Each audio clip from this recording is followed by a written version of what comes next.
Hola, colegas y amigos, asistentes al cuarto simposio iberoamericano del Día Mundial del Alzheimer. Soy el doctor Raúl Luciano Orizaga y los saludo desde Argentina. Me toca hoy hablar de la hipótesis amiloide y lo voy a parangolar un poco con lo que ocurre en los thrillers policiales, donde desde Sherlock Holmes en adelante, de pronto el sospechoso más evidente resultaba o no ser el asesino o haber participado secundariamente en el crimen. Vamos a hablar un poco de medicamentos, de la hipótesis, de la fisiopatología, de los biomarcadores y algunas conclusiones. En 1999, Elan comienza con la experimentación de su vacuna en ratones y luego en humanos, lo cual genera una gran expectativa, no solo a nivel neurocientífico, sino a nivel bursátil, debido a que se esperaba un crecimiento notable de los valores de Elan si era exitoso, pero 2 años después termina el ensayo debido a la falta de resultados positivos y además de alteraciones que sufrían los pacientes. Este año Biogen decide retirar la patente de Aduhelm, su aducanumab, que había sido aprobado entre otros con un argumento muy particular, que era que debía aprobarse porque hacía muchos años que no había medicamentos descubiertos para Alzheimer desde la memantina. Y fue reemplazado por el Leqembi el año pasado, y este año se agregó otro medicamento de Eli Lilly, donanemab, o sea que en este momento hay dos medicamentos vigentes totales y uno con la patente abandonada, y la pregunta es por qué hay tantos fracasos en tratar de solucionar el problema del Alzheimer, porque como ustedes ven acá, también hubo anticuerpos que no llegaron a ser aprobados, como el bapineuzumab y el solanezumab. ¿Y esto por qué es? La hipótesis de amiloide nace prácticamente con Alois Alzheimer y su primera paciente, August Deter, que en 1906 él describe el caso como una cosa muy rara, un hallazgo peculiar, donde se destacaba el depósito de extracelular de amiloide y los restos de esqueletos neuronales que eran los ovillos neurofibrilares. Durante muchos años la atención sobre la enfermedad de Alzheimer fue muy poca, debido a que era una enfermedad muy rara, debido, entre otras cosas, fundamentalmente a la baja expectativa de vida. Pero justamente con el avance de la expectativa de vida, pasa de ser una rareza anatomopatológica a un problema grave de salud pública. La hipótesis amiloide, que intenta explicar eh, el origen de la enfermedad de Alzheimer, dice que el depósito extracelular de amiloide produce daños neuronales y sinápticos que llevan a la neurodegeneración, con el consiguiente deterioro cognitivo y demencias. Ha habido infinidad de publicaciones, más de 38.000 en 4 décadas, pero nunca ha quedado claro cómo es que es en el Alzheimer esporádico el origen. Es decir, siempre queda la duda si es el inicio o es un epifenómeno. Esto sería la teoría amiloide, donde la agregación beta, ya sea en oligómeros solubles, que genera placas, producen la disfunción sináptica, la neuroinflamación. Con la muerte celular aparecen los ovillos neurofibrilares y entonces finalmente tenemos la demencia por placas de A beta, ovillos neurofibrilares y neuroinflamación. Entonces, es como si la enfermedad de Alzheimer fuera una encefalopatía por depósito, es decir, los trastornos por depósito, algún trastorno metabólico produce un depósito intraneuronal o en otras partes del cuerpo, una sustancia anómala que altera la función y estructura de la célula nerviosa y de otras células también. Las enfermedades por depósito más conocidas, las tienen aquí, Gaucher, Pick, Fabry, Pompe, etc. Pero está claro que el Alzheimer no es una enfermedad por depósito de amiloide. ¿Por qué? Ya en 1928 McDonald Critchley decía que realmente no se conocía la significación exacta de las placas y su importancia en la fisiopatología de la enfermedad de Alzheimer, él decía de las psicosis seniles. Las placas fueron descritas primero por Redlich en dos epilépticos seniles y luego fueron también descritas por Fischer y son mencionadas por Perusini para Alzheimer en su caso, Oppenheim y otros. Pero los que iniciaron el tema de las placas fueron Redlich y Fischer. En 1927, Dibry dice que las características histoquímicas y físicas de las placas corresponden a la amiloide o una sustancia análoga. Es decir, el amiloide vendría a ser como algo que se encuentra después de un incendio, es decir, encontramos cenizas, pero no sabemos cuál fue la causa de ese incendio que hizo que se depositaran tantas cenizas. Puede ser un artefacto eléctrico que se dejó enchufado, una fuga de gas, un cigarrillo olvidado, un incendio intencional, un cortocircuito, una descarga meteorológica. El tema es que cualquiera de estas cosas puede provocar el incendio y dejar cenizas. Este trabajo de Castellani, Perry y Smith, ellos sostienen que la patología es una respuesta del huésped a un proceso fisiopatológico que es anterior. Y entonces dicen que atacar las lesiones de amiloide, incluidos los intermediarios tóxicos, probablemente no va a ser beneficioso siempre que la respuesta del huésped a ese ataque sea directamente perjudicial, como se han visto con los anticuerpos, trastornos a nivel del cerebro de los pacientes.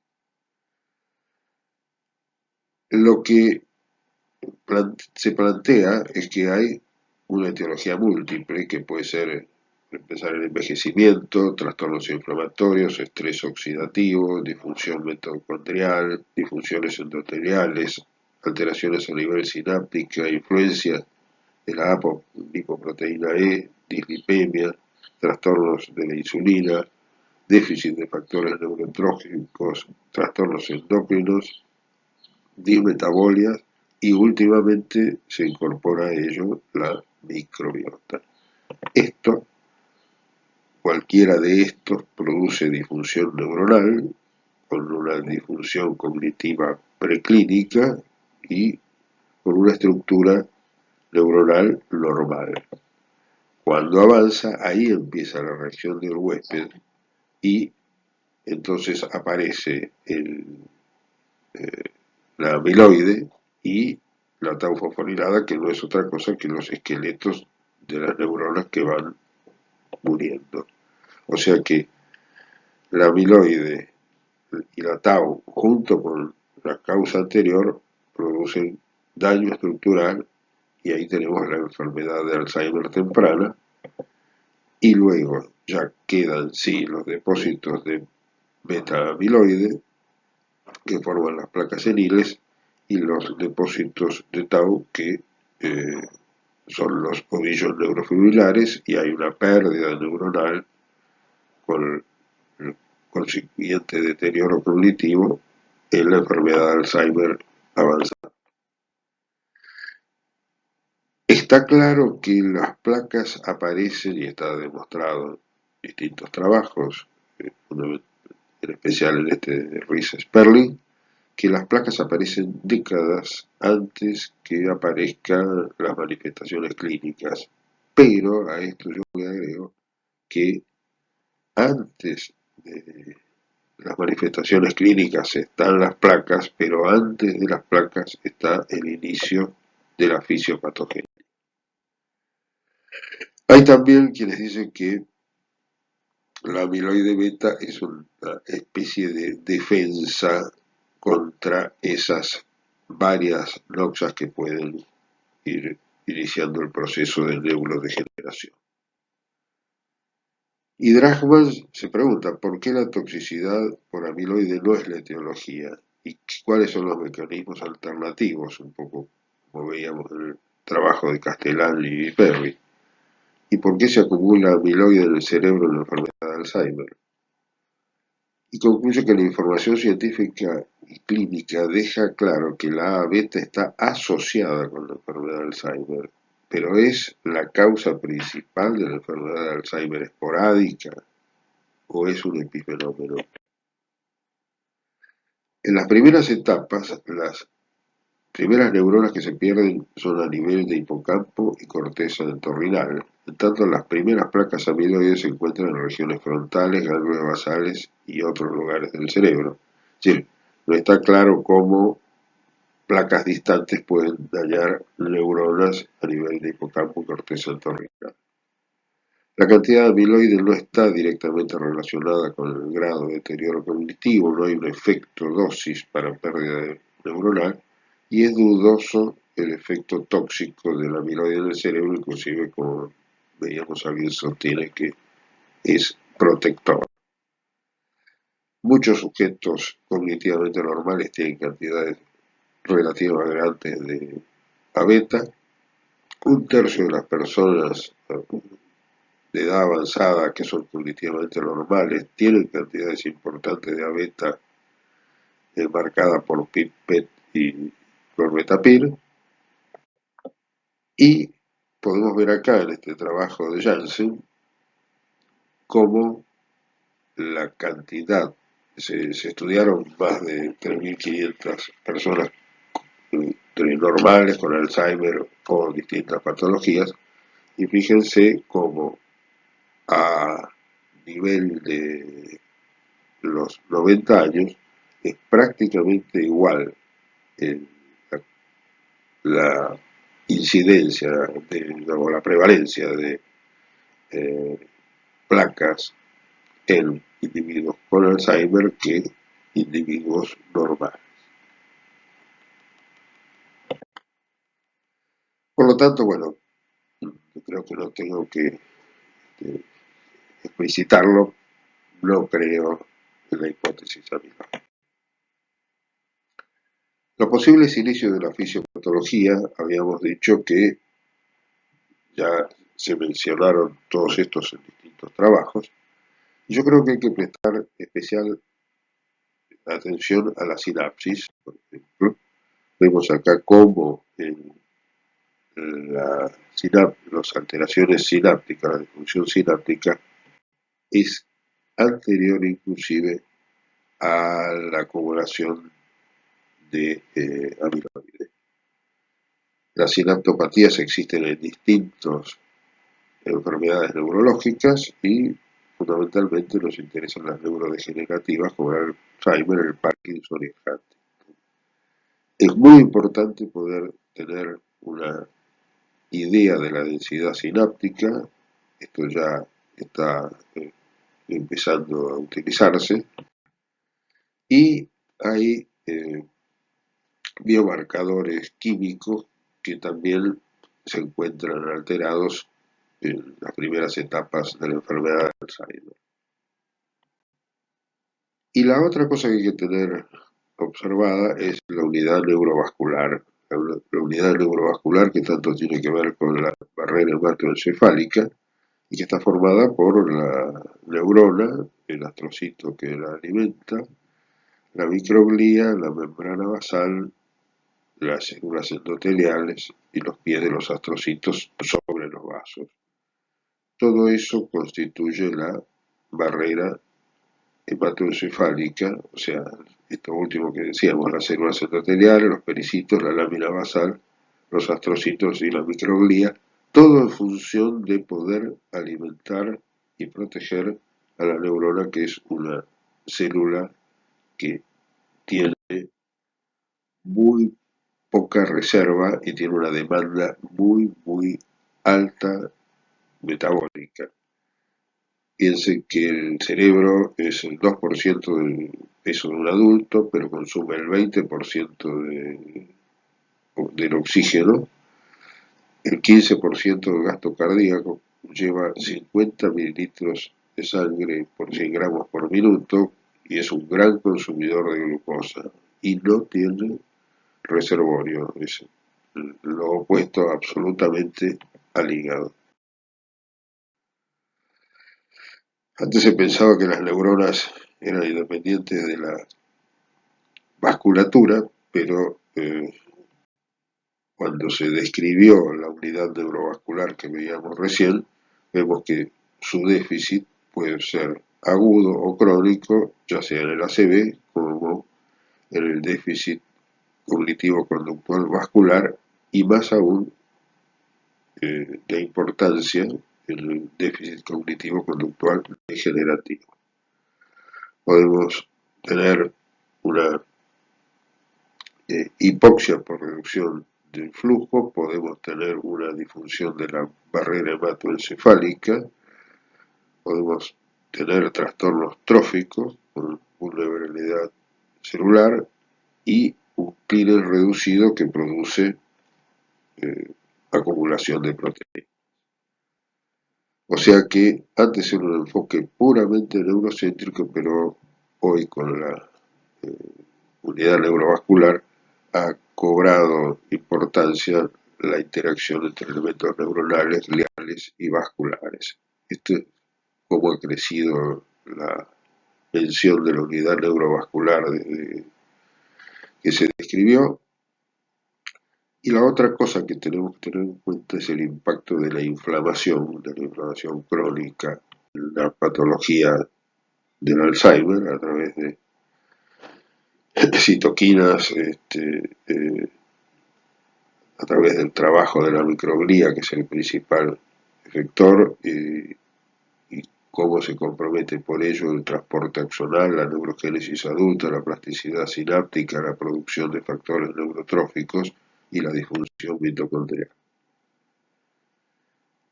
Otra cosa que tenemos que tener en cuenta dentro de esa lista y que, bueno, por tiempo no estamos repasando todo, es el efecto de los tóxicos, de los pesticidas organofosforados que tienen gran influencia sobre el metabolismo celular y fundamentalmente neuronal. Y la otra cosa que está ganando espacio y que debe ser totalmente entendida es el efecto de la microbiota en la patogenia del Alzheimer. Este es el clásico esquema de Lancet, donde en los distintos factores de riesgo a lo largo de la vida hacen que el 65% de los casos de Alzheimer puedan llegar a ser evitados. Acá vemos cómo eso es así y el estudio hecho en el mismo lugar en Inglaterra muestra cómo ha caído en todas las franjas etarias en 20 años la incidencia de Alzheimer. Y esto también son cohortes de Estados Unidos que muestran cómo ha caído la incidencia de la demencia. Los biomarcadores que tenemos son muy interesantes, son importantísimos, pero son tardíos. Estamos viendo amiloide tau que, como vemos, no son los que inician. Hay marcadores muy interesantes como el neurofilamento light, pero tenemos que pensar en el futuro, lo que está en verde, en marcadores que nos hablen más de sinapsis, de factores tróficos, de mitocondria. Quería hacer en la conclusión un homenaje a Pío del Río Ortega, que describió la unidad neurovascular en 1935 y la llamó angiogliona, y que también es el descubridor de la microglía, que tanto tiene que ver con la inflamación. Esto es un dibujo original de Ortega que muestra cómo el B, que es el astrocito, pone sus pies chupadores en el vaso y lleva a la neurona los elementos necesarios para ello. Es decir, que tenemos muchas causas que pueden producir Alzheimer, y esto es comparándolo con el ojo de Londres, como si cada una de las cabinas pudiera iniciar ella que la rueda se ponga en marcha. Y además todas de alguna forma interaccionan entre sí, o sea que la explicación del amiloide como causa inicial realmente es difícil de sostener. Y por eso también es difícil de sostener que alguna vez salga en un anuncio de televisión, en Buenos Aires, el más sensacionalista de los canales se llama Crónica, que diga una píldora contra el Alzheimer. Por último, para esto hay que recordar que siempre que una teoría le parezca la única posible, tome esto como un signo de que usted no ha entendido ni la teoría ni el problema que esa teoría intenta resolver. Karl Popper. Muchas gracias por su atención.